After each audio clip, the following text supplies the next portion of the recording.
کیا تم یہ خیال کرتے ہو کہ یوں ہی بہشت میں داخل ہو جاؤ گے؟ اور ابھی تم کو پہلے لوگوں کی سی مشکلیں تو پیش آئی ہی نہیں۔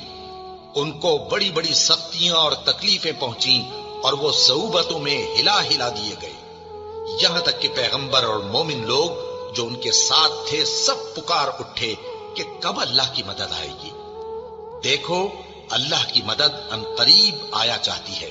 اے نبی، لوگ تم سے پوچھتے ہیں کہ اللہ کی راہ میں کس طرح کا مال خرچ کریں۔